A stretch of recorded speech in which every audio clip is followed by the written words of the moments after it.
আছে প্রকৃত শান্তি, তাই কাজা করব না।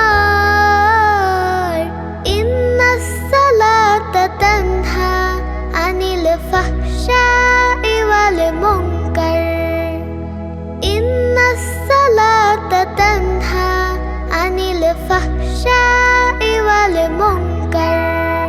ইন্নাস সালাতা তানহা আনিল ফাহশাই ওয়াল মুনকার, নিঃসন্দেহে সলাৎ মানুষকে জঘন্য খারাপ কাজ থেকে ফিরায় আনে।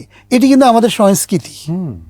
এই সংস্কৃতি যদি, যেমন সলাৎ আমাদের 5 ওয়াক্ত এটা করতে হয় এবং এটা আমাদের দৈনন্দিন, একজন মুসলিমকে প্র্যাকটিসিং মুসলিম হতে হলে সলাৎটা অবশ্যই দরকার। এবং এই অনেক সময় অনেকেই সলাৎ আদায় করে, অনেক নামাজ পড়ে মানুষ, কিন্তু নামাজটা আসলে ওই জঘন্য খারাপ কাজ থেকে ফিরে আনে না, নিয়ে আসতে পারে না। সেক্ষেত্রে আপনি কি বলবেন যে আসলে কেন আমাদের এরকম? নামাজটার উদ্দেশ্যটা তো আমার বুঝতে হবে। নামাজ যখন আমি পড়ছি, আমি আল্লাহ রাব্বুল আলামিন আমাকে তার একটা নির্দেশ পালন করছি, আমি সেজদা দিচ্ছি, মানি তুমি ক্ষমতার আধার, আমি তোমার গোলাম, তুমি মালিক, রব। সুতরাং আমার জীবনটা এভাবে চলবে, এটা মাইন্ডসেটে থাকলে তো নামাজটা সুন্দর হবে, নামাজের পরে এসো বাকি কাজটা সুন্দর হবে।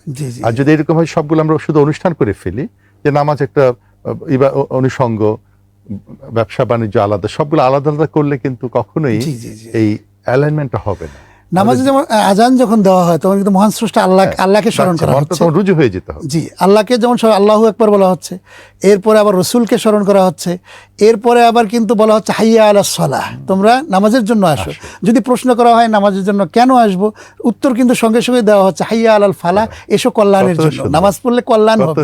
এই যে সফলতা, এটির কথাই কিন্তু সলাৎ আমাদেরকে দৈনন্দিন জীবনে। যিনি 5 ওয়াক্ত নামাজ পড়েন না, তার কাছে 5 ওয়াক্ত নামাজ কঠিন, যে কিভাবে প্রত্যেক ওয়াক্ত। আর যিনি এটাকে জীবনের পার্ট করে নিয়েছেন, খুব সিম্পল, একটা নামাজ হচ্ছে জীবনটা তার পরিশুদ্ধ হচ্ছে। এটা কিন্তু তার প্রাণ মানে চাঞ্চল্য সৃষ্টি করে নামাজ। যদি আমি সলাৎটা আদায় করতে পারলাম না বা একটু দেরি হয়ে যাচ্ছে, আমার কিন্তু অস্থিরতা সৃষ্টি হয়।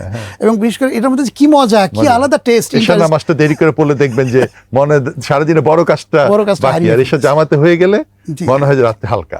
এবং কোরআনে আল্লাহ তাআলা বলেছেন যে কদ আফলাহাল মুমিনুন, ওইসব মুমিনরাই সফলকাম, ফি সলাতিহিম খশিউন, যারা সলাতের মধ্যে ভীতি এবং বিনয় মিশ্রিতভাবে সলাত আদায় করে। এর মধ্যে অনেকগুলো কথা আছে, সেগুলো বলার সময় নেই, আমরা বলছি না, আপনার কাছ থেকে আরও কিছু কথা শুনবো। তো এখানে আরেকটি কথা এই আয়াতের সূরা মুমিনুন আল্লাহ বলেছেন যে ওয়াল্লাযীনা হুম আলা সলাওয়াতিহিম ইউহাফিজুন, যে ওইসব মুমিনরাই সফল যারা সলাতেরকে যারা সংরক্ষণ করে।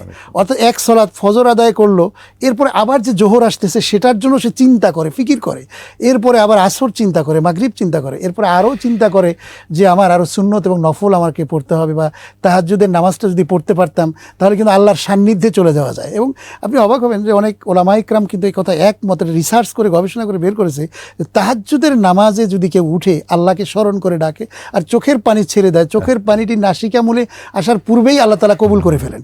এবং কেউ যদি দরিদ্র থাকে আল্লাহ তাআলা তাকে ধনী বানিয়ে দেন। এই জায়গাতে আমরা অনেক সময় দেখেছি।